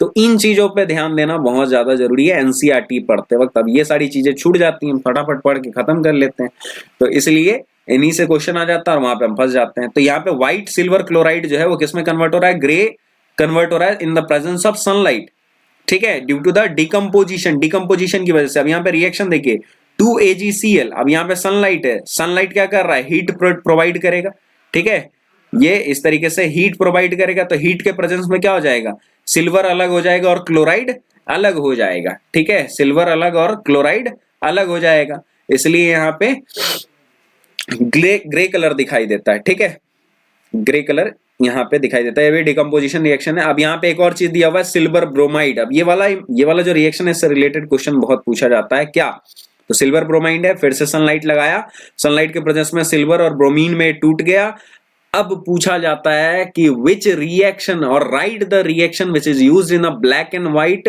Photography. Black and white photography जो होता है, ठीक है, जो रील्स तैयार किए जाते थे पहले के जमाने में, जो रील वाला कैमरा हुआ करता था उसमें जो ब्लैक एंड व्हाइट फोटोग्राफी करते थे, उसमें कौन सा केमिकल का इस्तेमाल किया जाता था, केमिकल रिएक्शन क्या होता था, तो उसमें AgBr का यूज किया जाता था सनलाइट के प्रेजेंस में। आपने देखा होगा कि वो फोटोज कुछ कुछ एपिसोड्स वगैरह में दिखाए जाते हैं, जैसे वेब सीरीज वगैरह में दिखाए जाते हैं कि फोटो तैयार करने के लिए क्या होता है, केमिकल होता है, उसमें क्या करते हैं, नेगेटिव से फोटो बना लेते हैं, वो व्हाइट रहता है, उसको हल्का केमिकल में डुबा करके उसके बाद उसको सनलाइट में क्लिप लगा करके छोड़ देते हैं। या फिर वहां पे भी मैंने एक्सरे सेंटर्स पे देखा है कि वो क्या करते हैं, बना करके और उसके बाद उसको बोलते हैं धूप में सुखाने के लिए। जैसे जैसे धूप में सूखता जाता है तो वैसे वैसे उसका इमेज बनता चला जाता है, ठीक है। तो ब्लैक एंड व्हाइट फोटोग्राफी में AgBr का इस्तेमाल किया जाता है, ठीक है। सिल्वर ब्रोमाइड का इस्तेमाल किया जाता है, ये बहुत इंपॉर्टेंट क्वेश्चन है, बार बार पूछा जाता है, ठीक। तो what form of energy is causing this decomposition, कौन सा फॉर्म है भैया, तो ये कौन सा फॉर्म है, एनर्जी का कौन सा फॉर्म है, हीट। हीट के कारण ये सारा रिएक्शन हुआ है, ये सारा रिएक्शन जो है जनरेट हुआ है किसके कारण, हीट के कारण, ठीक है। अब इससे रिलेटेड जो क्वेश्चन अभी देखिए यहाँ पे आ गया ना, solution of substance x is used for white washing, तो कैल्शियम हाइड्रोक्साइड का यूज किया जाता है। Name the substance x and right it formula, अब एक्स का नाम लिखिए, उसका फॉर्मूला लिखिए। Right the reaction of the substance x named above with water, water के साथ कैसे रिएक्ट करेगा, तो ये सारी चीजें आपको लिखनी है। वो वहां से जो बॉक्स था जो मैंने बताया था कि आपको इंपॉर्टेंट है, वहां से आ जाता है क्वेश्चन, राइट। एनसीईआरटी मतलब बेस्ट है, इसको पढ़ने नहीं आता लोगों को, नहीं पढ़ पाते वो अलग बात है। अब यहाँ पे बोला है कि next third type of reaction के बारे में बताया, वन शॉट है, थोड़ा फटाफट इसको खत्म करते हैं। डिस्प्लेसमेंट रिएक्शन है, डिस्प्लेस करना। अच्छा, पहले एक ना बचपन में एक गेम खेला करते थे, जैसे यहाँ पे ना एक खंबा हुआ करता था, यहाँ पे खंबा हुआ करता था, ये 3-4 खंबे हैं, ठीक है। सारे खंबे पे एक एक बच्चा खड़ा रहता था, इस तरीके से एक एक बच्चा जो है सारे खंबों पे खड़ा है, सब अपनी अपनी पोजीशन लिए हुए, बीच में एक चोर है, ठीक है। तो ये लोग क्या करते थे, खंबा पोजीशन मतलब खंबा चेंज करते थे इस तरीके से, ऐसे ये इसकी जगह पे चला गया, उसकी जगह पे चला गया, उसकी जगह पे चला गया। तो इस चोर को क्या करना पड़ता था, चोर को मतलब जैसे ही वो खंबा चेंज करे उससे पहले उसको वहां पे पहुंच करके इस तरीके से पहुंचना होता था, ठीक है।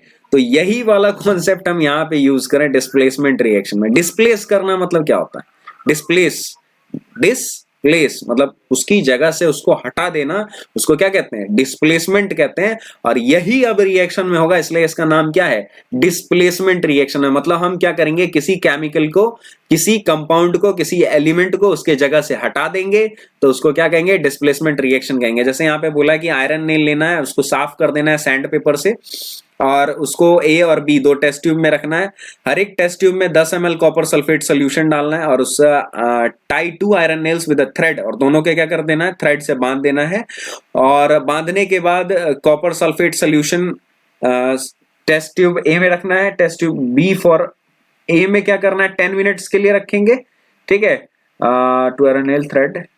और बी में 20 मिनट्स के लिए रख रहा है, keep one iron nail aside for, अच्छा एक को अलग ही रख लेना है, एक को वहां पे 20 मिनट के लिए रखना है, ठीक है।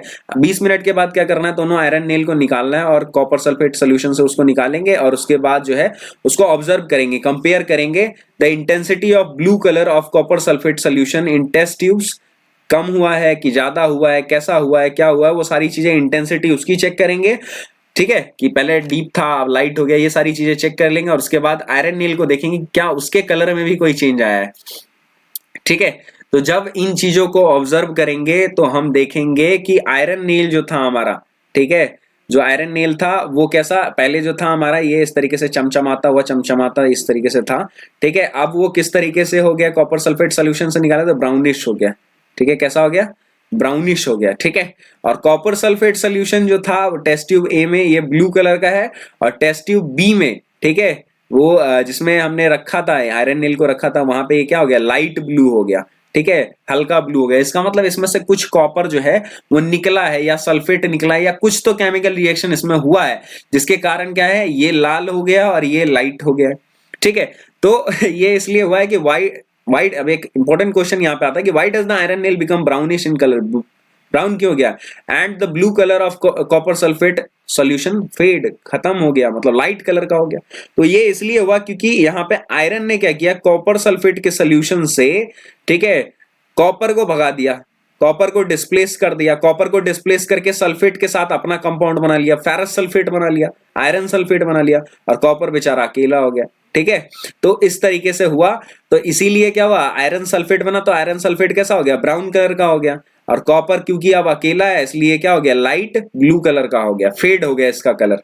तो यही हुआ डिस्प्लेसमेंट रिएक्शन की, जब कोई हाई रिएक्टिव मेटल, आयरन जो है कॉपर से ज्यादा रिएक्टिव है, हाई रिएक्टिव मेटल जब लो रिएक्टिव मेटल का पोजीशन छीन ले और उसकी जगह पे वो खुद बैठ जाए, तो उसको क्या कहा जाता है, उसको कहा जाता है डिस्प्लेसमेंट रिएक्शन। ठीक है, इस रिएक्शन में आयरन जो है वो डिस्प्लेस कर रहा है दूसरे एलिमेंट को। अब यहाँ पे नीचे कुछ और एक दो एग्जांपल दिए हुए हैं, जैसे यहाँ पे जिंक है। ठीक है, जिंक क्या कर रहा है, जिंक जो है वो कॉपर सल्फेट है और जिंक है। अब कॉपर फिर क्या है, लो रिएक्टिव मेटल है, और जिंक जो है वो हाई रिएक्टिव मेटल है। तो हाई रिएक्टिव मेटल क्या करेगा, लो रिएक्टिव मेटल को डिस्प्लेस कर देगा। अब जैसे ही डिस्प्लेस करेगा तो यहाँ पे क्या बनेगा, जिंक सल्फेट बन जाएगा। ठीक है, अब जिंक क्या करेगा, कॉपर की जगह ले लेगा और जिंक सल्फेट बन जाएगा, और फिर से कॉपर अकेला। ठीक है, देखो किस तरीके से भगा दिया जा रहा है इसको। ठीक है, ये भाई अपने दोस्त के साथ घूम रहा था, इसने देख लिया, इसने क्या किया, उसके दोस्त को अपना दोस्त बना लिया और उसको भगा दिया। वही वाली बात है, समझ रहे हो, हाँ सब समझ रहे हो तुम लोग। चलो ठीक है, फिर यहाँ पे क्या है, ये लेड है। ठीक है, लेड और copper sulphate, sorry copper chloride, copper chloride है, यहाँ पे लेड है। अब यहाँ पे क्या हुआ, फिर से वही बात कि लेड जो है वो ज्यादा रिएक्टिव है, कॉपर कम रिएक्टिव है। तो ये क्या करेगा, लेड जो है वो क्लोरीन के साथ अपना बॉन्ड बना लेगा, जुड़ जाएगा, और कॉपर को फिर से अकेला। तो इसके लिए आपको दो चीज याद होनी चाहिए, एक तो रिएक्टिविटी सीरीज। ठीक है, रिएक्टिविटी सीरीज आपको याद होनी चाहिए। सबसे ऊपर में हाईली रिएक्टिव मेटल होते हैं, उससे नीचे जैसे जैसे नीचे की तरफ आते जाते हैं तो रिएक्टिविटी सीरीज में वो उनकी रिएक्टिविटी घटती चली जाती है। ठीक है, तो वो अगर सीरीज आपको याद है, जो कि आपके सेकंड चैप्टर में आई थिंक दिया हुआ है, ठीक है, तो आपका सारा काम हो जाएगा। वो आगे आएगा तो मैं उसको भी बता दूंगा, उसको भी डिस्क्राइब कर दूंगा। ठीक है, सिंगल डिस्प्लेसमेंट रिएक्शन के बाद अब बात करते हैं डबल डिस्प्लेसमेंट रिएक्शन की। अब यहाँ पे तो ये बेचारा अकेला हो जा रहा था, देखो कॉपर अकेला हो जा रहा था। ठीक है, इसका कोई फायदा नहीं हो रहा था। डबल डिस्प्लेसमेंट रिएक्शन में क्या होता है, अब उन चीजों को देखते हैं कि डबल डिस्प्लेसमेंट में क्या क्या होता है। ठीक है, तो एक्टिविटी 1.10 है यहाँ पे दिया हुआ, इसमें बोला है कि 3 ml सोडियम सल्फेट सोल्यूशन लेना है एक टेस्ट ट्यूब के अंदर। ठीक है, सोडियम सल्फेट NaSO4। दूसरे टेस्ट ट्यूब में हमको क्या लेना है, 3 ml बैरियम क्लोराइड सोल्यूशन लेना है BaCl2, और दोनों को क्या कर देना है, मिक्स कर देना है। ठीक है, किसको, सोडियम सल्फेट को और BaCl2 को। अब क्या आपने ऑब्जर्व किया, तो हमें क्या दिखेगा, एक व्हाइट कलर का एक सब्सटेंस दिखेगा, जिसको हम क्या कहते हैं, एक कहेंगे प्रेसिपिटेट। क्या कहते हैं, प्रेसिपिटेट। प्रेसिपिटेट क्या होता है, एक ऐसा सब्सटेंस जो जनरली क्या होता है, केमिकल या सॉल्यूशंस के अंदर घुलता नहीं है, नहीं घुलेगा, वो बैठ जाएगा, नीचे की तरफ बैठ जाएगा, तो उसको क्या कहेंगे, प्रेसिपिटेट। जैसे हम क्या करेंगे, बालू को अगर पानी के अंदर मिला देंगे, मिक्स कर देंगे, और मिक्स करने के बाद हम क्या करेंगे, उसको ऑब्जर्व करेंगे, थोड़ी देर के लिए छोड़ देंगे, रेस्ट पोजीशन में रहेगा, तो बालू जो है वो नीचे से बैठ जाएगा। तो बालू क्या हुआ, पानी के लिए वो प्रेसिपिटेट हो गया, वो उसके साथ घुल नहीं रहा है। ठीक उसी तरीके से यहां पे भी एक व्हाइट कलर का सब्सटेंस फॉर्म हुआ है, जिसको हम क्या कह रहे हैं, प्रेसिपिटेट कह रहे हैं, क्योंकि वो केमिकल में मिल नहीं रहा है, घुल नहीं रहा है, वो बैठ गया है। ठीक है, तो इनसॉल्यूबल सब्सटेंस फॉर्म हुआ, जिसको प्रेसिपिटेट कहा जाता है। रिएक्शन यहां पे दिया हुआ कि सोडियम सल्फेट, यहां पे बैरियम क्लोराइड, और सोडियम सल्फेट और बैरियम क्लोराइड जो है दोनों जुड़ा, तो क्या बना, बैरियम सल्फेट बना और सोडियम क्लोराइड बना। मतलब इसने क्या किया, सोडियम जो था वो सल्फेट के साथ पहले जुड़ा हुआ था, बैरियम जो था वो क्लोरीन के साथ जुड़ा हुआ था, तो इन दोनों ने क्या कर लिया, एक्सचेंज कर लिया। सोडियम ने बोला कि मैं Cl के साथ चला जाता हूं, तो बैरियम ने बोला मैं सल्फेट के साथ चला जाता हूं। ठीक है, तो मतलब इसकी वाली उसके पास और उसकी वाली उसके पास, ये एक्सचेंज हो गया। ठीक है, दोनों ने क्या किया, आपस में एक्सचेंज कर लिया। एक्सचेंज करके क्या बनाया, BaSO4 और NaCl, यही एक्सचेंज ऑफर में इनका चला है। ठीक है, समझ में आ रहा है ना, एक्सचेंज ऑफर। तो यहाँ पे वही एक्सचेंज ऑफर चला कि वो उसका वाला उसके पास और उसका वाला उसके पास, दोनों बदल लिया उन्होंने अपना आपस में, इंटर कन्वर्जन जिसको कह सकते हैं। ठीक है, तो जो व्हाइट प्रेसिपिटेट फॉर्म हुआ है वो किस चीज का है, BaSO4 का है। ठीक है, बैरियम सल्फेट का व्हाइट प्रेसिपिटेट फॉर्म हुआ है, और द अदर प्रोडक्ट फॉर्म है सोडियम क्लोराइड, जो कि सोल्यूशन के अंदर रह जाएगा।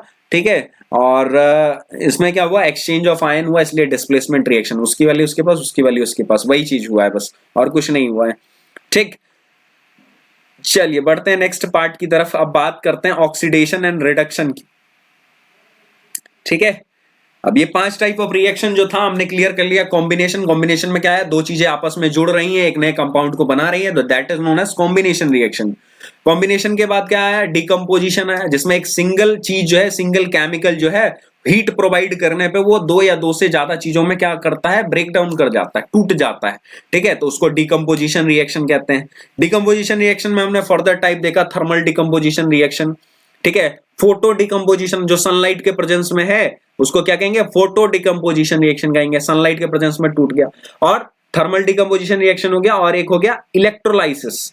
इलेक्ट्रिसिटी के प्रेजेंस में जब कोई चीज टूटता है तो इलेक्ट्रोलाइसिस, तो वो वाटर वाला एक्सपेरिमेंट जो हमने किया था टेस्ट ट्यूब में, एक पे हाइड्रोजन बना था, एक पे ऑक्सीजन बना था, तो वहां पे वो हो गया।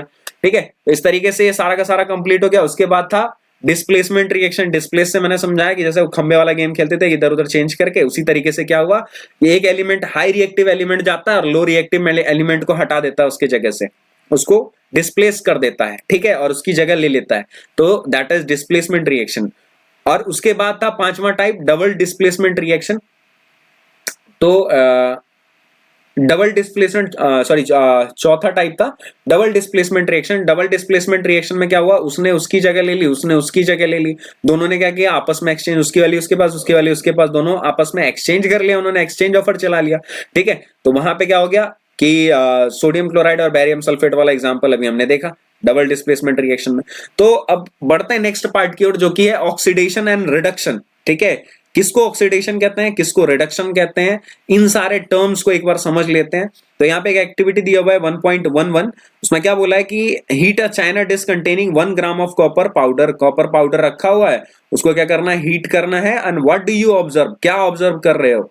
तो जैसे ही हम क्या करेंगे, कॉपर पाउडर को हीट करेंगे, ठीक है, तो copper powder becomes coated with copper oxide, black copper oxide, काले कलर का हो जाएगा। क्यों काले कलर का हो गया, क्योंकि अब वो क्या बन गया, कॉपर ऑक्साइड हो गया। ऑक्सीजन प्रेजेंट है, ऑक्सीजन के प्रेजेंस में ये जलेगा, जलेगा तो ये क्या हो जाएगा, काला कलर का हो जाएगा, ब्लैक कलर का हो जाएगा। ठीक है, अब ये ब्लैक कलर बना कैसे, तो ये देखिए कॉपर ऑक्सीजन हीट किया हमने, ठीक है, क्या बना, कॉपर ऑक्साइड। अब ये कॉपर ऑक्साइड कौन से कलर का होता है, ब्लैक कलर का होता है, इसलिए काला कलर दिखाई दे रहा है। ठीक है, फिर इस कॉपर ऑक्साइड को क्या किया जाएगा, हाइड्रोजन गैस अगर इसके ऊपर से पास करवाया जाएगा और इसको हीट किया जाएगा, तो वापस से हमें क्या हो जाएगा, कॉपर मिल जाएगा, और वहां पे कुछ मॉलिक्यूल्स ऑफ वाटर का भी फॉर्मेशन हो जाएगा। जैसे कॉपर ऑक्साइड था ब्लैक कलर वाला, उसके ऊपर हमने क्या किया, हाइड्रोजन गैस पास कराया, और हाइड्रोजन गैस पास कराने के बाद उसको हीट भी किया, तो कॉपर हमें वापस से मिल गया और वाटर का मॉलिक्यूल मिल गया। ठीक है, तो इस तरीके से रिएक्शन हुआ। तो अब इस रिएक्शन में हुआ क्या, उसको समझने की कोशिश करते हैं। और यहाँ पे ऑक्सीडेशन क्या है और रिडक्शन क्या है, कौन सी चीज ऑक्सीडाइज हो रही है और कौन सी चीज रिड्यूस हो रही है, वो सारी चीजें समझ लेते हैं। तो जनरली ऑक्सीडेशन का मतलब होता है एडिशन ऑफ ऑक्सीजन, ऑक्सीजन का जुड़ना। ठीक है, एडिशन ऑफ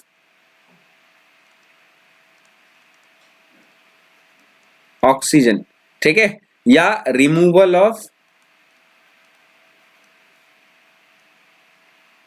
हाइड्रोजन। ठीक है, एडिशन ऑफ ऑक्सीजन और removal of hydrogen, that is known as oxidation. ठीक है, इसको क्या कहेंगे, इसको कहेंगे ऑक्सीडेशन।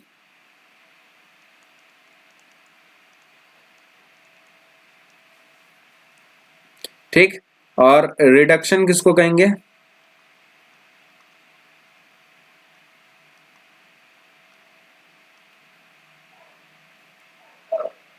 रिडक्शन कहेंगे, reduction, removal of oxygen, oxygen का रिमूवल और एडिशन ऑफ हाइड्रोजन, हाइड्रोजन का एडिशन। ठीक है, इसी का उल्टा हो जाएगा, रिडक्शन में क्या हो जाता है, उल्टा हो जाता है, ऑक्सीजन हटता है और हाइड्रोजन जुड़ जाए, दोनों में से कुछ एक चाहिए, या तो ऑक्सीजन जुड़ना चाहिए तो हम कह सकते हैं कि ऑक्सीडेशन हुआ है, या हाइड्रोजन हटना चाहिए तो भी हम कह सकते हैं कि ऑक्सीडेशन हुआ। ठीक है, और रिडक्शन में क्या होना चाहिए, रिडक्शन में ऑक्सीजन हटना चाहिए, ठीक है, और हाइड्रोजन जुड़ना चाहिए, तो क्या कहेंगे, रिडक्शन कहेंगे। तो अभी जो ऊपर यहाँ पे एक्सपेरिमेंट जो हमने लिखा, ठीक है, 1.29, उसको देख लेते हैं कि वहां पे क्या रिड्यूस हुआ, क्या ऑक्सीडाइज हुआ। यहाँ पे देखो CuO है, कॉपर ऑक्साइड है, ठीक है, कॉपर ऑक्साइड है। अब यहाँ पे ये क्या हो गया, कॉपर ऑक्साइड जब यहाँ पे प्रोडक्ट में ये हाइड्रोजन गैस के साथ रिएक्ट किया, क्या बन गया, कॉपर बन गया। अब देखो इसका ऑक्सीजन गायब हो गया। और रिमूवल ऑफ ऑक्सीजन क्या कहलाता है भैया, रिडक्शन कहलाता है। तो यहाँ पे क्या हो गया, रिडक्शन हो गया। एकदम सिंपल है। यहाँ पे देखो पहले ऑक्सीजन था, अब ऑक्सीजन हट गया, तो इसका मतलब क्या हो गया, रिड्यूस हो गया। रिमूवल ऑफ ऑक्सीजन तो रिडक्शन कहलाता है, तो रिड्यूस हो गया। और यहाँ पे हाइड्रोजन के साथ ऑक्सीजन नहीं था, ठीक है, लेकिन प्रोडक्ट में हाइड्रोजन के साथ ऑक्सीजन आ गया, तो ऑक्सीजन का एडिशन किसमें कहलाता है, क्या कहलाता है, ये कहलाएगा ऑक्सीडेशन। तो यहां पे क्या हो गया, ऑक्सीडेशन हो गया। ठीक है, यहाँ पे एक डिफरेंट कलर ले लेते हैं, यहाँ पे क्या हो गया, ऑक्सीडेशन हो गया। ठीक है, कुछ और एग्जांपल्स, जैसे देखिए यहाँ पे जिंक ऑक्साइड था प्लस कार्बन था, अब क्या हो गया, जिंक बन गया। तो यहाँ पे देखो जिंक में ऑक्सीजन था, जिंक में ऑक्सीजन हट गया, यहाँ पे हो गया रिडक्शन। कार्बन में ऑक्सीजन नहीं था लेकिन कार्बन में ऑक्सीजन जुड़ गया, तो यहाँ पे क्या हो गया, ऑक्सीडेशन हो गया। यहाँ पे MnO2 में यहाँ पे ऑक्सीजन है लेकिन प्रोडक्ट में इसकी जब कंपैरिजन करेंगे तो यहां से गायब हो गया, तो इसका मतलब ये क्या हो गया, रिडक्शन हो गया। और HCl में हाइड्रोजन के साथ यहाँ पे नहीं था, तो हाइड्रोजन के साथ क्या हो गया, ऑक्सीडेशन हो गया। ऑक्सीजन नहीं था यहाँ पे, HCl में हाइड्रोक्लोरिक एसिड में ऑक्सीजन नहीं था लेकिन बाद में जुड़ गया, तो जुड़ गया तो इसका मतलब क्या है, ऑक्सीडेशन हुआ है। ठीक है, ऑक्सीजन का एडिशन हुआ है, इसलिए उसको क्या कहेंगे, ऑक्सीडेशन कहेंगे। ठीक है, तो ये सारी चीजें आपको ऊपर बताई गई हैं। अब दो इंपॉर्टेंट टॉपिक बताया गया है। ठीक है, कुछ इफेक्ट्स आपने देखा होगा जो किसी किसी में क्या होता है, अब जैसे कोई ऊपर जो दो रिएक्शन देखे हैं उसमें क्या है, ऑक्सीडेशन और रिडक्शन एक सिंगल कंपाउंड के अंदर हो रहा है। इसमें ये जो सिंगल रिएक्शन है इसमें ऑक्सीडेशन भी हो रहा है और रिडक्शन भी हो रहा है। तो जब एक सिंगल किसी केमिकल रिएक्शन में दोनों चीज हो तो इसको एक नाम दिया गया है साइंटिस्ट द्वारा, जिसको कहते हैं, देखो रिडक्शन से लिया गया रेड, ठीक है, और ऑक्सीडेशन से लिया गया ऑक्स। ठीक है, तो इस रिएक्शन को क्या कहते हैं, रेडॉक्स रिएक्शन कहते हैं। ठीक है, तो आपसे अगर पूछे कि व्हाट इज रेडॉक्स रिएक्शन, तो उसमें कहना है केमिकल इक्वेशन और a chemical reaction in which reduction and as well as oxidation both are taking place, that is known as a redox reaction। ठीक है, ऐसा केमिकल रिएक्शन जिसमें ऑक्सीडेशन और रिडक्शन दोनों हो, ठीक है, उसको क्या कहा जाता है, रेडॉक्स रिएक्शन कहा जाता है। ठीक है, तो ऊपर जो ये तीनों एग्जांपल है ये रेडॉक्स रिएक्शन के एग्जांपल है, क्योंकि इसमें रिडक्शन और ऑक्सीडेशन दोनों के दोनों हो रहे हैं। ऐसा नहीं है कि सिर्फ रिडक्शन हो रहा है या सिर्फ ऑक्सीडेशन हो रहा है, दोनों के दोनों हो रहे हैं, इसलिए इसको क्या कहा जाएगा, रेडॉक्स रिएक्शन कहा जाएगा। क्लास 11th में आपको ये पूरा चैप्टर मिल जाएगा रेडॉक्स रिएक्शन का।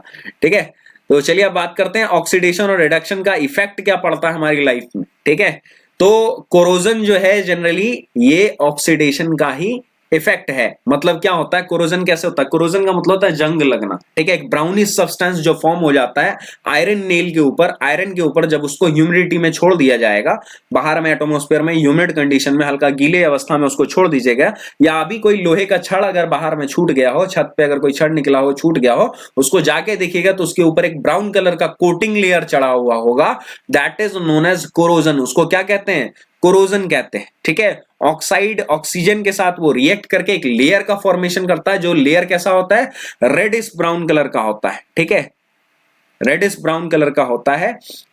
इसी को क्या कहते हैं, रस्टिंग ऑफ आयरन कहा जाता है, आयरन में जंग लगना कहा जाता है, टार्निश हो जाता है, थोड़े समय बाद खराब हो जाता है। ठीक है, कोरोजन जो है वो जनरली जब मेटल किसी सब्सटेंस के अराउंड में मॉइस्चर या एसिड प्रेजेंट होता है तब लगता है। ठीक है, एसिड या मॉइस्चर जब प्रेजेंट होगा तब वहां पे क्या होगा, कोरोजन लगेगा। कोरोजन जो है सिल्वर में भी लगता है।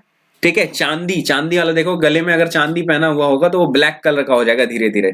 तो ये कोटिंग जो ब्लैक कलर का कोटिंग होता है, ठीक है, दैट इज ऑल्सो कोरोजन, उसको भी कोरोजन कहते हैं। और अगर पीतल का सिक्का होगा किसी के पास या पीतल का कोई बर्तन होगा तो उसके ऊपर आप देखोगे ग्रीन कलर का एक सब्सटेंस जो एक परत जो है वो चढ़ जाता है, दैट ग्रीन कलर का जो परत होता है उसको क्या कहते हैं, कोरोजन कहते हैं, उसको कोरोजन कहते हैं। ठीक है, कोरोजन के कारण क्या होता है, डैमेज होता है कार की बॉडी में, ब्रिजेस में, आयरन रेलिंग में, शिप्स में, ठीक है। और बहुत सारी जो मेटल्स होती है स्पेशली जैसे आयरन की बनी हुई होती है, तो उससे क्या होता है, कोरोजन से बहुत ज्यादा मतलब नुकसान होता है। ठीक है। आयरन की जो पहले लोहे की ब्रिजेस बनती थी, वो अब देखते हो कि लोहा क्या है, अब वहां पे ह्यूमिडिटी हो जाएगा, वर्षा होगा, मॉइस्चर होगा, सबके कांटेक्ट में आएगा। कांटेक्ट में आएगा तो उसमें जंग लगेगा, जंग लगेगा तो धीरे धीरे उसकी परत उड़ती चली जाएगी और वो कमजोर हो जाएगा। कमजोर होने के बाद अगर कोई हैवी चीज उसके ऊपर से गई तो वो टूट करके गिर जाएगा। तो जैसे लाइफ का डिस्ट्रक्शन हो सकता है, लोग मर सकते हैं। ठीक है। प्रॉपर्टी का नुकसान हो सकता है, मतलब गाड़ी वाड़ी गिर गई या कुछ भी हो गया तो प्रॉपर्टी का नुकसान हो सकता है। तो कोरोजन बहुत ही खराब चीज है और इससे हमें क्या करना है, चीजों को प्रोटेक्ट करना चाहिए। तो कोरोजन से कैसे प्रोटेक्ट करते हैं, तो जनरली क्या करते हैं, हम पेंट कर देते हैं। जिस भी चीज को हमको कोरोजन से प्रिवेंट करना होता है उसको पेंट कर देते हैं, या फिर हम क्या करते हैं, ग्रीसिंग करते हैं। ग्रीसिंग करते हैं, ग्रीसिंग करने से भी क्या हो जाता है, वो प्रोटेक्ट हो जाता है, प्रिवेंट हो जाता है। नहीं तो क्या करेंगे, हम इलेक्ट्रोप्लेटिंग कर देंगे। इलेक्ट्रोप्लेटिंग कर देंगे। इलेक्ट्रोप्लेटिंग क्या होता है, जब हम किसी एक चीज के ऊपर किसी दूसरे चीज का एक परत चढ़ा देंगे, इस तरीके से एक लेयर चढ़ा देते हैं। ठीक है। तो उसको क्या कहते हैं, इलेक्ट्रोप्लेटिंग कहते हैं। लाइक फॉर एग्जांपल मान लेते हैं कि मुझे ना एक गेट बनवाना है। ठीक है। तो गेट ऐसा होना चाहिए जो मजबूत हो, ठीक है, जिसको आसानी से तोड़ ना दे, मतलब चोर वगैरह ना तोड़ दे। ठीक है। और वो लंबे समय तक टिके भी, दोनों चीज मुझे चाहिए।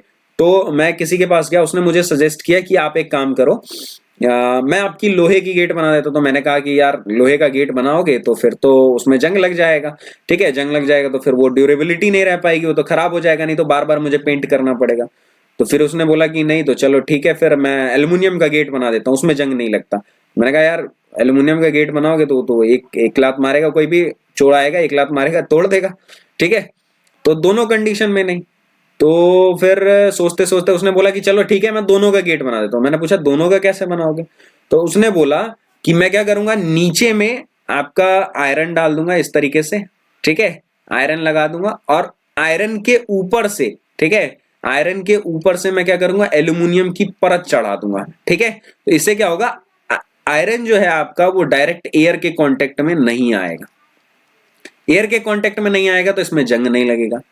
अब एल्यूमिनियम के नीचे जो है आयरन है, तो चोर अगर पैर से लात से उसको तोड़ना भी चाहेगा तो उसका पैर टूटेगा, दरवाजा नहीं टूटेगा। तो इसी को कहते हैं इलेक्ट्रोप्लेटिंग, की जब एक चीज के ऊपर दूसरे चीज का परत चढ़ा दिया जाता है, that is known as electroplating. इसका यूज किया जाता है साइकिल्स के, आपके जो रिम होंगे वो बहुत ज्यादा चमचमाते होंगे, नए बर्तन जो होते हैं वो बहुत ज्यादा चमचमाते होते हैं। क्यों? क्योंकि उस पर क्रोमियम मेटल का इलेक्ट्रोप्लेटिंग कर दिया जाता है। ठीक है। क्रोमियम मेटल का परत चढ़ा दिया जाता है, इसलिए वो जब नए होते तो उनमें साइनी अपीयरेंस होता है। धीरे धीरे वो कैसे हो जाते हैं, डल हो जाते हैं। जैसे जैसे उनकी परत जो है हटती चली जाती है, उनमें डल अपीयरेंस आता चला जाता है। ठीक है। तो बढ़ते हैं हम एक लास्ट टॉपिक की तरफ, जिसको कहते हैं रेंसिडिटी। ठीक है। रेंसिडिटी किसको कहते हैं, तो रेंसिडिटी जो जनरली होता है वो एक, हम कह सकते हैं कि एक फाउल स्मेल जब फूड से आना स्टार्ट हो जाता है, सड़ने की बू जो है वो आनी स्टार्ट हो जाती है, तो that is known as rancidity. उसी को क्या कहते हैं, रेंसिडिटी कहते हैं। जैसे कोरोजन है ना, तो उसी तरीके से फूड में क्या होता है, रेंसिडिटी हो जाती है, मतलब एक बदबू सा एक आने लगता है, जिसके कारण हमें खाने का मन नहीं करता, जब वो लंबे समय तक ऐसे खुला रह जाता है तो। ठीक है। तो when fats and oils are oxidise, oxygen के प्रेजेंस में फैट और ऑयल रहता है तो वो कैसे हो जाते हैं, रेंसिड हो जाते हैं। ठीक है। और उनमें से स्मेल आने लगता है, टेस्ट जो है वो चेंज हो जाता है। ठीक है। तो अब यहाँ पे भी ऑक्सीजन का किया धरा सब कुछ है भाई, ऑक्सीजन रहेगा तो बर्बाद करेगा। ठीक है। तो हम क्या करते हैं, यहाँ पे फूड्स का ऑक्सीजन के साथ कॉन्टेक्ट तोड़ लेते हैं। कैसे तोड़ेंगे, तो उसमें एंटीऑक्सीडेंट्स का इस्तेमाल किया जाता है फूड को बनाते वक्त। ठीक है। एंटीऑक्सीडेंट का इस्तेमाल किया जाएगा।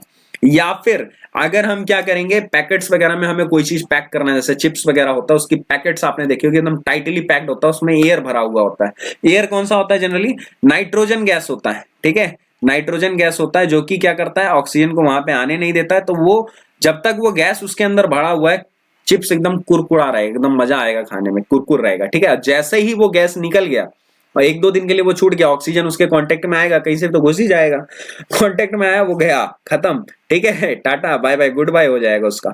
तो वहां पे क्या हो जाएगा, वो खराब हो जाएगा। ठीक। और फिर वो खाने में अच्छा नहीं लगेगा। तो यही इस्तेमाल किया जाता है। तो रेंसिडिटी जनरली फाउल स्मेल जब फूड से आने लगता है उसको रेंसिडिटी कहते हैं। जनरली ये होता है ऑक्सीजन के प्रेजेंस के कारण, ऑक्सीजन के साथ जो ऑयली और फैटी फूड होता है वो रिएक्ट कर जाते हैं, जिसके कारण खराब हो जाता है। अब खराब होने से बचाने के लिए या तो हम एंटीऑक्सीडेंट, मतलब जो ऑक्सीजन की कमी करवा दें वहां पे उसका यूज करेंगे, या फिर हम क्या करते हैं नाइट्रोजन गैस का इस्तेमाल करते हैं, चीजों को पैक करके रखते हैं, ठीक है, ढक करके रखते हैं ताकि ऑक्सीजन के कांटेक्ट में ना आए, तो जितना देर हम ढक करके रखेंगे उतना वो बचा हुआ रहेगा, ठीक है। तो कंटेंट मेरे हिसाब से मैंने आपको पूरा बता दिया, अब इससे ज्यादा तो कुछ है नहीं फर्स्ट चैप्टर में। इंपॉर्टेंट इसमें यही है कि आपको क्या करना है, जितना रिएक्शन दिया हुआ है रिएक्शन को याद कर लेना है, और रिएक्शन के साथ साथ जो एक्टिविटी बेस्ड क्वेश्चन है, ठीक है, एक्टिविटी बेस्ड क्वेश्चन आपको याद होने चाहिए। एक बार आप ये वीडियो देख लो और उसके बाद वो एक्टिविटी बेस्ड क्वेश्चन कर लो, दोनों अगर कर लोगे तो आपको फिर मुझे नहीं लगता कि कोई भी दिक्कत होगा फर्स्ट चैप्टर से। और इसी तरीके से हम सेकंड चैप्टर का भी वीडियो लेके आएंगे, तो उसको देखिएगा। उसके बाद लास्ट में एक बार मैं क्या करूंगा कि जितने इंपॉर्टेंट क्वेश्चन लगेंगे मेरे अकॉर्डिंग जो पूछे जा सकते हैं, जो पूछे जाते हैं, वो क्वेश्चन के फॉर्मेट में मैं आपको दे दूंगा ताकि आप प्रैक्टिस कर लीजिएगा। अभी वैसे भी 1 महीना है, ठीक है, तो 1 महीना है तो कर सकते हैं हम लोग, 1 महीने से ऊपर है, ज्यादा है टाइम, आराम से कर लेंगे, ठीक है।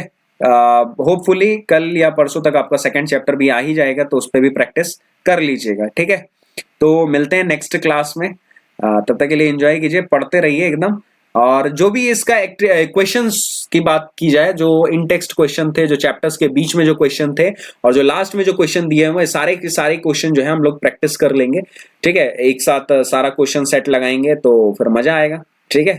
देख लेंगे कि कितना चेक हुआ।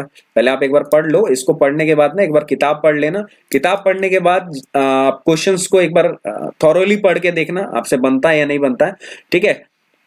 होपफुली कि बन जाना चाहिए। बाल यार, बाल खराब हो रहा है आजकल इन सब चीजों पे भी ध्यान देना पड़ता है ना। चलो।